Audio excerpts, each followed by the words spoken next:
Hello everyone, నేను మీ doctor Ashwini, infertility specialist 49 Rajahmundry branch.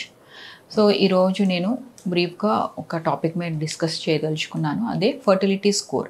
So previous దాంట్లో వీడియోలో మనం ఏంటంటే ఫర్టిలిటీ స్కోర్లో బోత్ ఫిమేల్కి మేల్కి కూడా ఉంటుంది. ఫిమేల్లో ఇంపార్టెంట్ వచ్చేసరికి ఏఎంహెచ్, అదే మేల్లో వచ్చేసరికి ఫర్టిలిటీ స్కోర్ అనేది త్రూ సిమెన్ అనాలిసిస్ అనేది తెలుస్తుంది. సో కపుల్ ఎవరైతే ప్రెగ్నెన్సీ గురించి ప్లాన్ చేసుకుందాం అనుకుంటున్నారో, ఇప్పుడు ఫిమేల్స్కి ఎంత ఇంపార్టెంట్, మేల్స్ కూడా ఇవాల్యుయేట్ చేసుకోవడం అనేది చాలా ఇంపార్టెంట్. సో దానికి ఏంటి ఎలాగా అని మీకు డౌట్ ఉండొచ్చు. సో అది ఫలానా ఈరోజే రావాలని ఏమి ఉండదండి. సో వాట్ ఎవర్ టైం మీరు శాంపుల్ ఇవ్వచ్చు.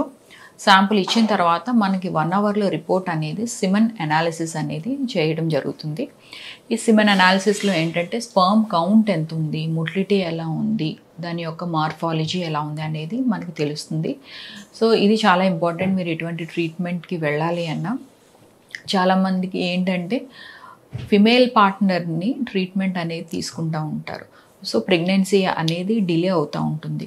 సో బట్ కారణం ఏంటి అనేది చూస్తే ఎప్పుడో చాన్నాళ్ళ తర్వాత ట్రీట్మెంట్ తీసుకున్న తర్వాత మేల్స్ అనేది ముందుకొచ్చి స్పర్మ్ అనాలిసిస్ అనేది చేయించుంటారు. అప్పుడు వాళ్ళకి ఎజూస్పర్మియా అనేది మనకి బయటపడుతుంది.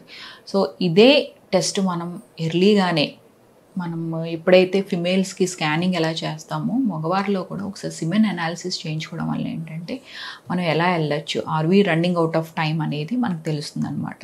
సో దీన్ని బట్టి ఎదర్ ఓవులేషన్ ఇండక్షన్ ట్రై చేయొచ్చా, న్యాచురల్గా ట్రై చేయొచ్చా, లేదా ఐయుఐకి వెళ్ళాలా, లేదా ఐవీఎఫ్కి వెళ్ళాలా అనేది ఒక క్లారిటీ ఉంటుంది. సో దీంట్లోనే అడ్వాన్స్డ్ టెస్ట్ ఉందండి, అదే స్పర్మ్ డిఎఫ్ఐ టెస్ట్ అనమాట, sperm DNA fragmentation index. So ఏమన్నా ఎక్కువ డ్యామేజ్డ్ స్పర్మ్ యొక్క పర్సంటేజ్ డిఎన్ఏ లెవెల్లో ఏమైనా డ్యామేజ్ ఎక్కువ ఉన్నా కూడా ప్రెగ్నెన్సీ వచ్చే ఛాన్సెస్ తగ్గుతుంది అనమాట. సో వాళ్ళకి ఏంటంటే కౌంట్ బాగానే ఉంటుంది, కదలిక బాగానే ఉంటుంది, కానీ ప్రెగ్నెన్సీ అనేది డిలే అవుతుంటుంది. So one of the reason ఏంటంటే మేబీ డిఎన్ఏ లెవెల్లో డ్యామేజ్ ఏమైనా ఎక్కువ ఉంది. డిఎన్ఏ ఫ్రాగ్మెంటేషన్ ఇండెక్స్ని మనం స్పర్మ్ డిఎఫ్ఐ టెస్ట్ ద్వారా తెలుసుకోవచ్చు.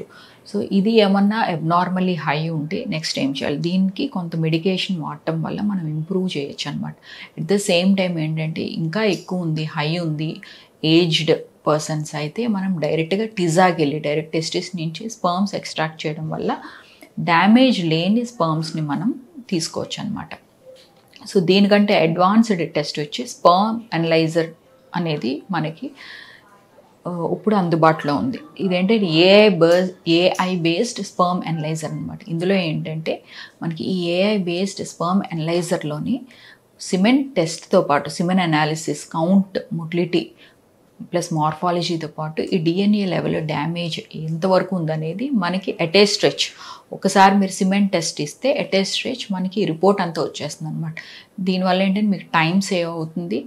2 టెస్ట్ ఒకేసారి ఒక స్పర్మ్ అనలైజర్ టెస్ట్ తోటి మనకి రిపోర్ట్ అనేది రెడీ అవుతుంది. సో మీకు టైం అనేది సేవ్ అవుతుంది, మీకు ట్రీట్మెంట్ అనేది క్లారిటీ ఉంటుంది. సో మీరు as early as possible medication start చేయడం వల్ల ఏంటంటే మీకు అడ్వాన్స్డ్ ట్రీట్మెంట్స్ వరకు వెళ్ళకండి. ఇంకా ఎర్లీ ట్రీట్మెంట్స్ తోటి ప్రెగ్నెన్సీ అనేది మీ your dream can be fulfilled అనమాట.